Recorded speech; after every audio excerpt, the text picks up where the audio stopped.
నమస్తే, welcome to burning topic. నేను సింధు. బీహార్ ఎన్నికలు సమీపిస్తున్న వేళ నితీష్ కొత్త రాజకీయానికి తెరతీశారు. మహిళా ఓటర్లను ఆకర్షించేందుకు కొత్త హామీని ముందుకు తీసుకొచ్చారు.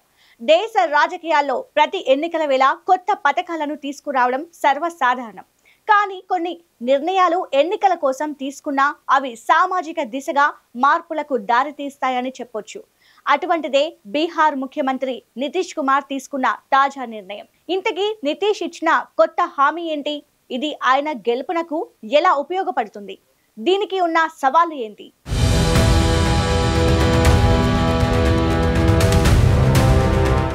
ఎన్నికలు వచ్చాయంటే చాలు నేతలు హామీలతో ఊదరగొడతారు. ఆ పథకం ఈ పథకం అంటూ ఓటర్లను ఆకర్షిస్తారు. ముఖ్యంగా మహిళా ఓటర్లకైతే ప్రత్యేక కథనాలు ఉంటాయి. ఫ్రీ ఫ్రీ ఫ్రీ అంటూ ఉచితాలు ఉంటాయి. తాజాగా బీహార్ ఎన్నికలు దగ్గర పడుతుండటంతో నితీష్ కూడా మహిళలకు వరాల జల్లు కురిపించారు. నితీష్ కుమార్ మంత్రివర్గం ఆమోదించిన 43 నిర్ణయాల్లో మహిళల రిజర్వేషన్ కీలక బిందువుగా మారింది. ఇప్పటి వరకు 2016లో ప్రవేశపెట్టిన ప్రభుత్వ ఉద్యోగాల్లో మహిళల కోసం 35% రిజర్వేషన్ విధానం కొనసాగుతుంది.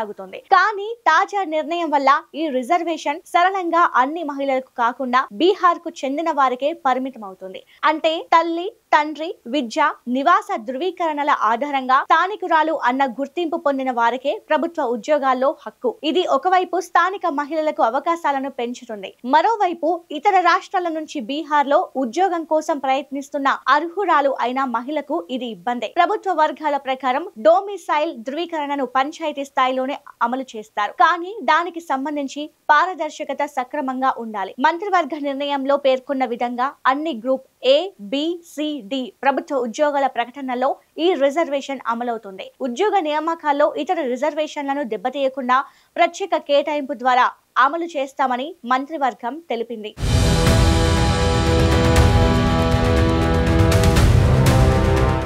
ఈ నిర్ణయం వెనుకున్న రాజకీయ వ్యూహం స్పష్టంగా కనిపిస్తోంది. బీహార్ లో వచ్చే అసెంబ్లీ ఎన్నికల్లో మహిళా ఓటర్లను ఆకర్షించేందుకు ఈ నిర్ణయం తీసుకున్నట్లు విశ్లేషకులు భావిస్తున్నారు. ఓ సంస్థ చేసిన ఓ ప్రీ పోల్ సర్వే ప్రకారం బీహార్ మహిళల్లో ఎక్కువ మంది నితీష్ కుమార్ కు మద్దతు ఇస్తున్నారని తేలింది. అదే సమయంలో యువతలో మాత్రం తేజస్వి యాదవ్ కు ఆదరణ ఎక్కువగా ఉంది. ఈ నేపథ్యంలో మహిళా ఓటర్లకు మరింతగా ఆకర్షించేందుకు ఈ రిజర్వేషన్ నిర్ణయం తీసుకున్నారని రాజకీయ విశ్లేషకులు అభిప్రాయపడుతున్నారు. పైగా ఇది కేవలం ఉద్యోగాల్లో రిజర్వేషన్ మాత్రమే కాదు, మహిళల సామాజిక స్థితిలోని బలోపేతం చేయాలన్న సంకల్పానికి సంకేతమని నితీష్ కుమార్ పేర్కొన్నారు.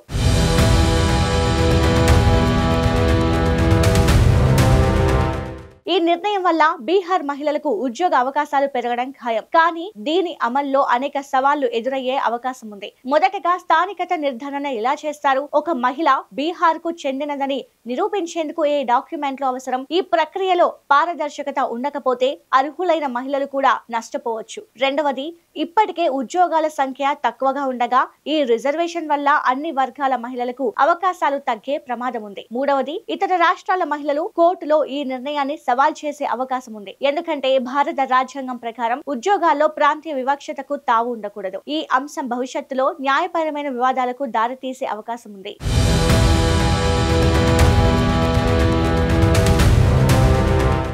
ఈ నిర్ణయంతో పాటు బీహార్ ప్రభుత్వం మరో కీలక నిర్ణయం తీసుకుంది. బీహార్ యువత కోసం ప్రత్యేకంగా యూత్ కమిషన్ ఏర్పాటు. ఈ కమిషన్ లో ఒక చైర్మన్, 2 వైస్ చైర్మన్లు, 7 సభ్యులు ఉంటారు. వీరందరూ 45 లోపు వయసు కలిగి ఉన్నవారే కావాలి. ఈ కమిషన్ పని ఏంటంటే యువతకు ఉపాధి అవకాశాలు కల్పించడం, విద్యా రంగంలో దిశానిర్దేశం చేయడం, ప్రైవేట్ రంగంలో ఉద్యోగాల్లో స్థానిక యువతకు ప్రాధాన్యత కల్పించడం వంటివి ఉంటాయి. అంతేకాదు మద్యపానం, మత్తు పదార్థాల వాడకాన్ని తగ్గించేందుకు కార్యక్రమాలు రూపొందించడం కూడా ఈ కమిషన్ బాధ్యత. ఇది ఒక రకంగా యువతకు ప్రభుత్వ మద్దతు అని చెప్పవచ్చు. కానీ ఇది కేవలం ఎన్నికల ముందు తీసుకున్న ప్రకటనగా మిగిలిపోతుందా లేక నిజంగా అమలవుతుందా అన్నది చూడాలి.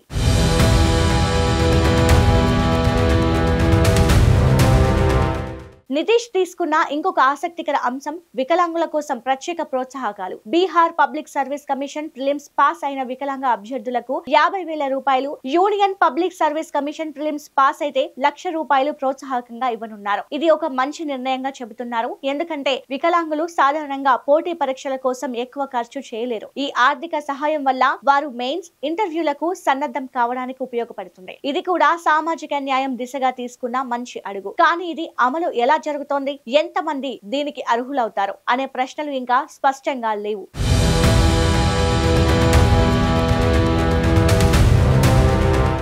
ప్రధానంగా మహిళలు, యువత, వికలాంగులు అనే 3 వర్గాలకు లక్ష్యంగా పెట్టుకొని ఈ నిర్ణయాలు తీసుకున్నట్లు స్పష్టంగా తెలుస్తోంది. వీటిని చూస్తే సామాజిక న్యాయం, మరోవైపు ఓట్ బ్యాంక్ రాజకీయాల కలయికగా అనిపిస్తోంది. నితీష్ కుమార్ గతంలోనూ మహిళల కోసం అనేక కార్యక్రమాలు చేపట్టారు. సైకిల్ యోజన, విద్యా ప్రోత్సాహకాలు, పంచాయతీ ఎన్నికల్లో రిజర్వేషన్ వంటివి. ఇప్పుడు ఈ 35% ఉద్యోగ రిజర్వేషన్ కూడా ఇదే దారిలో తీసుకున్న నిర్ణయం. కానీ దీని ప్రభావం ఎంతవరకు ఉంటుంది? మహిళలు నిజంగా ఉద్యోగాల్లోకి వస్తారా, లేక ఇది కేవలం గెజిట్ మిగిలిపోయే ప్రకటనగా మిగిలిపోతుందా అన్నది అమలులోనే తెలుస్తోంది.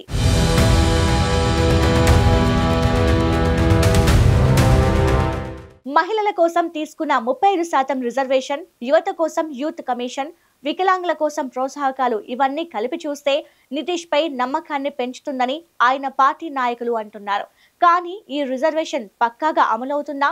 నిజంగా ఉద్యోగాల సంఖ్య పెరుగుతుందా లేదా అనేది పేపర్ ప్రకటనకి పరిమితమవుతుందా అనే ప్రశ్నలు వేస్తున్నారు. మహిళలకు అవకాశం కల్పించడం ఒక మంచి ఆలోచన అయినా అదే సమయంలో ఇతర సామాజిక వర్గాలు, ఇతర రాష్ట్రాల అభ్యర్థులకు ఈ విధానం అన్యాయం కాకూడదు. అందుకే ఈ నిర్ణయాలు ఓ ఎన్నికల స్ట్రాటజీగా మిగిలిపోకుండా అమలు జరిగితే అందరికీ ఉపయోగం.